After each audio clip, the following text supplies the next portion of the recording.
साथियों, स्वागत करते हैं आप सभी का मालवा डिफेंस एकेडमी बूचो मुंडी जिला बठिंडा के यूट्यूब चैनल पे। जैसा कि आप सभी को पता है कि नवंबर महीने में एसएससी जीडी की लगभग 70,000 प्लस वैकेंसी आने वाली है। तो बहुत से बच्चे कमेंट करते रहते हैं, सर इसके लिए एजुकेशन क्वालिफिकेशन क्या चाहिए, हाइट क्या चाहिए, एज क्या चाहिए। तो उन सब के लिए एक वीडियो बनाई जा रही है ताकि आपको पूरी जानकारी मिल जाए कि आपको क्या क्या क्वालिफिकेशन रखना पड़ता है इस पेपर की तैयारी करने के लिए। तो चलिए स्टार्ट करते हैं स्टेप बाय स्टेप, वीडियो में बने रहें लास्ट तक। जैसा कि नोटिफिकेशन है पीडीएफ है अपनी 2025 की, ठीक है, एसएससी जीडी की वेबसाइट से ली गई है, देख सकते हैं आप सभी। मैंने कुछ खुद से नहीं बनाया, सारा कुछ नोटिफिकेशन से आपको बताया जाएगा। सबसे पहले बात करेंगे हम एज लिमिट के बारे में, ठीक है। किसके बारे में बात करेंगे? एज लिमिट के बारे में बात करेंगे। तो एज लिमिट जो है 18 से 23 साल है। 18 से 23 साल है जनरल वालों के लिए। कोई बच्चा जो भी जनरल कैटेगरी से है तो उसकी एज क्राइटेरिया कितनी है? 18 साल से 23 साल के बीच में एज होनी चाहिए। अब बात आती है ओबीसी की। ओबीसी बच्चा आपका होगा 3 साल की छूट मिलती है उसको। कितने साल की? ओबीसी के लिए 3 साल, यानी कि 26 साल तक कोई ओबीसी कैटेगरी बच्चा देख सकता है इस वैकेंसी को।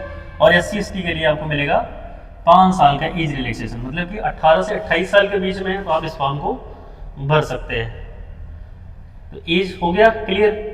जनरल का बच्चा 18 तो 23, ओबीसी बच्चा 18 तो 26 और एससी एसटी का बच्चा 18 से 28 साल तक इस फॉर्म को भर सकता है। आगे बढ़ते हैं, एजुकेशनल क्वालिफिकेशन के बारे में क्या बताया गया है। शैक्षणिक योग्यता क्या होनी चाहिए आपकी? तो इसके लिए आपको ज़्यादा डिग्री की जरूरत नहीं होती। आप जो है हाई स्कूल पढ़े हैं, हाई स्कूल की अगर मार्कशीट सर्टिफिकेट है तो आप इस फॉर्म को भर सकते हैं। मैट्रिकुलेशन या 10th, ठीक है, 10th पास मांगता है, किसी भी बोर्ड से पढ़े हो तो इस फॉर्म को आप भर सकते हो। 10वीं बेस्ड वैकेंसी आती है। आगे देखते हैं। एनसीसी के बारे में बहुत से बच्चे पूछते रहते हैं, सर एनसीसी का क्या होता है। तो एनसीसी के बारे में छूट मिलती है जिसने एनसीसी कर रखा है। 3 तरह के सर्टिफिकेट होते हैं एनसीसी में। जिनके पास सी सर्टिफिकेट होगा उनको टोटल मार्क्स का 5% एक्स्ट्रा दे दिया जाएगा। जिनके पास बी सर्टिफिकेट होगा उनको 3% दिया जाएगा 180 मार्क्स का। और जिनके पास ए सर्टिफिकेट होगा उनको 2% मार्क एक्स्ट्रा मिल जाएगा टोटल मार्क्स का, ठीक है। ये होगी एनसीसी की बात। अब आगे बढ़ते हैं। आगे है अपना स्कीम ऑफ एग्जामिनेशन, ठीक है। पेपर में क्या क्या पूछा जाएगा ये तो सबसे ज़रूरी है कि पेपर में पूछा क्या क्या जाएगा, ठीक है। तो पेपर में जो है आपके 4 पार्ट्स में पेपर होता है आपका। Part A, part B, part C and part D. इसमें पहला सेक्शन होगा आपका जनरल इंटेलिजेंस या रीजनिंग जिसको बोलते हैं। टोटल नंबर ऑफ क्वेश्चन होंगे 20। प्रत्येक क्वेश्चन होगा 2 नंबर का। टोटल मार्क्स होगा 40 मार्क्स का। रीजनिंग होगी 40 मार्क्स की। इस तरह जीके एंड जीएस भी 20 क्वेश्चन होंगे। टोटल मार्क्स होगा इसका 40 मार्क्स। फिर आएगा मैथमेटिक्स 20 क्वेश्चन, 40 मार्क्स। फिर चौथे पोर्शन में आप ऑप्शनल होता है, चाहे इंग्लिश यूज करो या फिर हिंदी। 20 क्वेश्चन होगा, टोटल 40 मार्क्स, ठीक है। टोटल 80 क्वेश्चन हो जाएंगे और टोटल मार्क्स कितना हो जाएगा? 160। आई बात सुन। टोटल टाइमिंग कितना रहेगा? 60 मिनट होगा। 60 मिनट में आपको 80 क्वेश्चन अटेम्प्ट करने होते हैं। आगे बात सुन। ये हो गया अपना कंप्यूटर बेस्ड एग्जाम। क्या क्या पूछता है उसमें? मैथ होगी, रीजनिंग होगी, जीके हो गया और हिंदी हो गया। सारे 20-20 क्वेश्चन का रोल होता है उसमें। अब आते हैं फिजिकल एफिशिएंसी टेस्ट के बारे में। फिजिकल एफिशिएंसी टेस्ट, ठीक है। इसमें क्या होता है? फिजिकल में मेल और फीमेल अलग अलग कैटेगरी है। मेल को 5 किलोमीटर रन करना होता है 24 मिनट में, 5 किलोमीटर की रनिंग 24 मिनट में। फीमेल को 1.6 किलोमीटर मतलब कि 1600 मीटर 8.5 मिनट में, ठीक है। और ये हो गया, ठीक। और एक अदर रेस होगी 1.1600 मीटर 6.5 मिनट में, एक 800 मीटर 4 मिनट में, ठीक। ये हो गया फिजिकल के बारे में। आगे बढ़ते हैं। हाइट वगैरह कितनी होनी चाहिए? सबसे बड़ा क्वेश्चन रहता है कि सर हाइट कितनी मांगता है। तो देख लो आप सामने आपके हाइट जो है इसमें, हाइट लंबाई कद मेल की 170 सेंटीमीटर, फीमेल की 157 सेंटीमीटर। ठीक है, मेल की हाइट के लिए आपकी हाइट होनी चाहिए 170 सेंटीमीटर, फीमेल की हाइट 157 सेंटीमीटर। आगे बढ़े। ओके, इसी तरह चेस्ट, छाती के बारे में, छाती फुलाव कितना होना चाहिए इसको देख लेते हैं।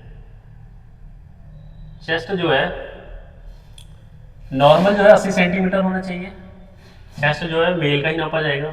और 5 सेंटीमीटर क्या होना चाहिए, एक्सपेंशन होना चाहिए, खुला होना चाहिए।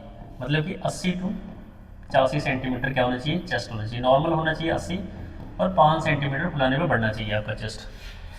ठीक है, और schedule caste, schedule belonging, all candidate belonging to schedule tribes, उनके लिए 76 नॉर्मल और 5 सेंटीमीटर एक्सपेंशन, 78 नॉर्मल और 5 सेंटीमीटर का खुला होना चाहिए। आगे बढ़े। देखो अगला स्टेप है, चेस्ट हो गया अपना। वेट, वेट लंबाई के अकॉर्डिंग देखा जाता है, कोई फिक्स वेट का मेजरमेंट क्राइटेरिया नहीं दिया गया है, हाइट के अकॉर्डिंग वेट में छूट दी जाती है।